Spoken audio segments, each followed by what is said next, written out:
Sabda TV. Kemudian beliau berguru banyak, Pak. Ini penting, Pak. Kita menuntut ilmu itu harus punya guru. Jangan sampai nggak punya guru. Ya.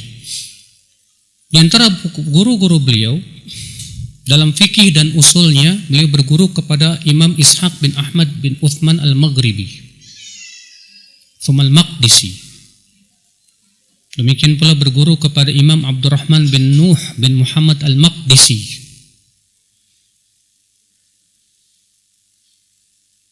Dan banyak lagi. Kalau saya sebutin satu-satu banyak banget. Dalam ilmu hadis, beliau berguru kepada Al-Imam Abdurrahman bin Salim bin Yahya Al-Ambari. Juga berguru kepada Imam Abdul Aziz bin Muhammad bin Abdul Muhsin Al-Ansari. Demikian pula berguru kepada Imam Khalid bin Yusuf An-Nabulsi dan yang lainnya. Dalam nahwu dan bahasa Arab, beliau berguru kepada Imam Syekh Ahmad bin Salim Al-Misri dan Al-Iz Al-Maliki. Dan banyak lagi guru-guru beliau yang lainnya. Nah, ini dari sini kita bisa petik, Pak. Jangan sampai kita menuntut ilmu tanpa apa? Guru. Kalau cuma sebatas baca buku tanpa ada guru, kemungkinan salah besarnya itu ada. Kenapa? Karena kita mengandalkan apa? Pemahaman kita. Ya. Beliau punya murid juga banyak, Masya Allah. Di antara murid-murid beliau Sulaiman bin Hilal Al-Ja'fari. Ya, di antaranya juga Ibnu Al-Attar Alauddin Ali bin Ibrahim. Ya, di antaranya juga Syamsuddin Ibnu Naqib dan yang lainnya dari para ulama.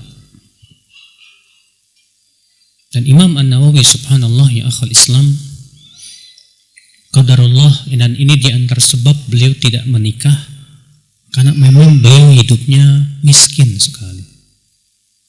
Beliau nggak punya apa-apa. Dan itulah di antara sebab kenapa beliau tidak menikah. Yang kedua, beliau ini pecinta ilmu yang luar biasa, Pak. Habis waktunya untuk ilmu, untuk mengajar dan menulis ilmu. Bayangkan, sudah kita sebutkan tadi, beliau mengajar dalam satu hari 12 pelajaran. Tapi buku-buku tulisan beliau luar biasa. Ya, dalam fikih Syafi'i, fikih Muqaran, Syarhul Muhadzab. Saya punya di rumah itu 24 jilid, Pak. Itu juga belum selesai Imam Nawawi menulisnya. Beliau punya baru sampai bab muamalat meninggal dunia. Ya. Kitab yang lainnya, kitab Riyadhus Shalihin, Masya Allah puluhan, Pak. Barokah. Ya. Dari semenjak beliau menuntut ilmu sampai kemudian beliau meninggal pada umur 45 tahun, itu Masya Allah sudah menghasilkan banyak sekali buku-buku. Itu keberkahan beliau, subhanallah. Ya. Dalam ilmu hadis beliau menulis kitab At-Taqrib. Dalam syarah hadis beliau menulis syarah Sahih Muslim. Beliau juga punya kitab Al-Adhkar. Beliau menulis syarah Sunan Abi Dawud. Kitab Riyadhus Shalihin yang sedang kita akan bahas. Dalam fikih Syafi'i Raudhatul Talibin. Ya, wa Umdatul Muftin. Nah, Imam An-Nawawi rahimahullah. Namun subhanallah, Imam Nawawi terpengaruh oleh akidah Asy'ariyah. Imam An-Nawawi terpengaruh oleh akidah apa? Asy'ariyah. Iya.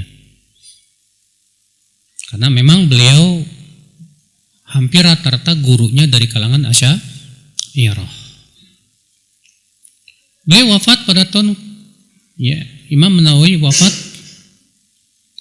pada tahun 676 Hijriah.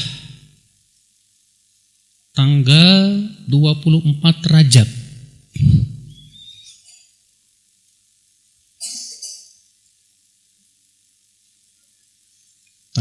Tanggal 24 Rajab. Berarti umur beliau berapa tadi?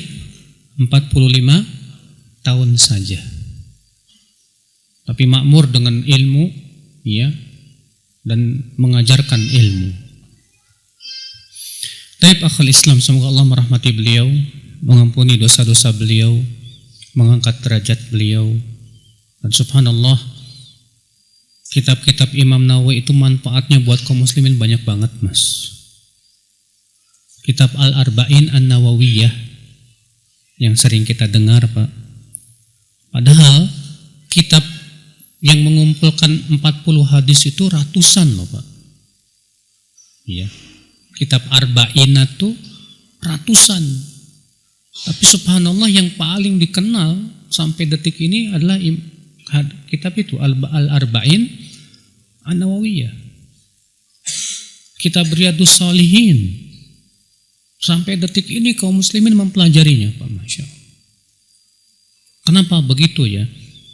Itu menunjukkan keikhlasan beliau, ya, dalam menulis buku, sehingga Allah abadikan buku-bukunya tersebut, ya, dengan keikhlasan beliau itu, ya.